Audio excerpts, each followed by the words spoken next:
गोष्टीचं नाव आहे एकतेची रखवालदार। गर्द झाडीत आणि डोंगराच्या कुशीत वसलेलं गंगापूर गाव। सोनाली ही गंगापूरची हुशार आणि तेजस्वी मुलगी।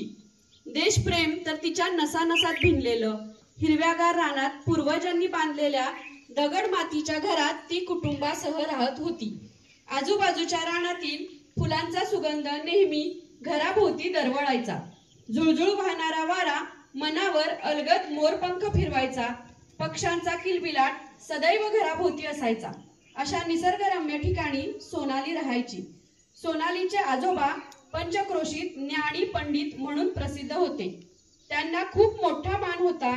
त्यांनी त्यांचे आयुष्य मुलांना त्यांचा वारसा, संस्कृती आणि समाजाला एकत्र ठेवण्याची तत्व शिकवण्यात खर्ची घातलं होतं। ते नेहमी भारतीय संविधानाविषयी भरभरून बोलायचे। संविधानातील नागरिकांचे हक्क, त्यांची कर्तव्य आणि जबाबदाऱ्यांवर ते पोटतिडकीनं सांगायचे। उन्हाळ्यात दुपारच्या वेळी सोनाली आजोबांबरोबर गावातील पारावर जायची। तिथे आजोबा स्वातंत्र्य सैनिकांच्या गोष्टी सांगायचे। सर्वजण तल्लीन होऊन गोष्टी ऐकायचे। सोनालीही कान देऊन गोष्टी ऐकायची। गोष्टी ऐकून ती खूप प्रभावित व्हायची। गोष्टी ऐकताना तिला स्वातंत्र्य सैनिकांविषयी अभिमान वाटायचा। गोष्टी ऐकून सोनालीने आपणही देशाची एकता आणि विविधतेचे रक्षण करण्याचे कार्य सुरू करण्याचे मनोमन ठरविले। असेच एकदा घराशेजारील जंगलात फिरत असताना तिला एक जुनं पुस्तक सापडलं। त्या पुस्तकाची पानं पिवळी झाली होती। शब्दांची शाई फिकट झाली होती, तरी सुद्धा ती अक्षरं ठळक दिसत होती। तिने पुस्तक उचललं आणि नीट पाहू लागल्यावर तिच्या लक्षात आलं की ते पुस्तक म्हणजे भारतीय संविधानाची प्रत होती। ती ते वाचू लागली। आम्ही भारताचे लोक हे वाक्य वाचताच तिच्यात वेगळीच शक्ती निर्माण झाली। न्याय, स्वातंत्र्य, समता आणि बंधुता टिकवून ठेवण्यासाठी प्रत्येकाची भूमिकाच यात सांगितल्याची जाणीव सोनालीला झाली। एकदा शेजारच्या गावकऱ्यांनी त्यांच्या गावातील जमिनीवर गंगापूरवाल्यांनी अतिक्रमण केल्याचा आरोप केला।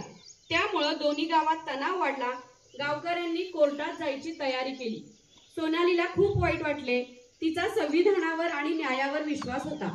तिने आजोबांच्या मदतीने दोन्ही गावातील गावकऱ्यांना एकत्र आणले। दोन्ही गावांची मिळून एक समिती तयार केली। सोनालीने संविधानाचा खूप अभ्यास केला। आजोबांचेही मार्गदर्शन घेतले। आजोबांच्या मदतीने गावाच्या पारावर बैठका सुरू झाल्या। तिने संविधानातील कलम 51 मधील एकता आणि बंधुता अखंडित राहावी हे आपले कर्तव्य आहे याविषयी समितीत चर्चा घडवून मध्यस्थी केली। चर्चा करताना लोकांना आपली चूक लक्षात आली। गावामधला वाद सामोपचाराने सोडवण्याचा निर्णय झाला। ज्या जमिनीचा वाद होता ती वाटून घेण्याचे ठरले। त्यामुळे दोन्ही गावाच्या एकतेचे प्रतीक म्हणून त्या जागेवर झाडं लावली। सोनालीच्या हुशारीने आणि देशप्रेमामुळे दोन्ही गावातील वादाची दरी मिटली। सोनालीच्या यशस्वी मध्यस्थीची बातमी पंचक्रोशीत पसरली। पंचक्रोशीतील गावोगावच्या लोकांनी तिचा सत्कार केला, तोंड भरून कौतुक केले। हे सगळे पाहून सोनालीच्या आजोबांचा ऊर अभिमानाने भरून आला। सोनालीने गावकऱ्यांना हक्क आणि जबाबदाऱ्या समजून द्यायला सुरू केले। चांगला नागरिक होण्यासाठी फक्त मतदान करणं एवढंच पुरेसं नाही, तर विविधतेचा आदर, पर्यावरण रक्षण आणि सामाजिक न्यायाचा प्रचार आणि प्रसार करणं, त्याआधी तो स्वतः अंमलात आणणं महत्त्वाचं आहे ही भावना गावकऱ्यांमध्ये रुजवली। गावातील आणि परिसरातील लोक, शाळकरी मुले एकीने व बंधुभावाने राहू लागली। गावकरी गुण्यागोविंदाने राहू लागले। सोनाली संविधानाचे प्रतिनिधित्व करू लागली। ती एकतेची रखवालदार झाली। एवढेच नव्हे तर लोकांना घटनात्मक जबाबदाऱ्या स्वीकारण्यासाठी प्रेरणा देऊन गेली। आता या गोष्टीचे बघा गाभा घटक आहेत संविधानिक जबाबदाऱ्या आणि पर्यावरण संरक्षण।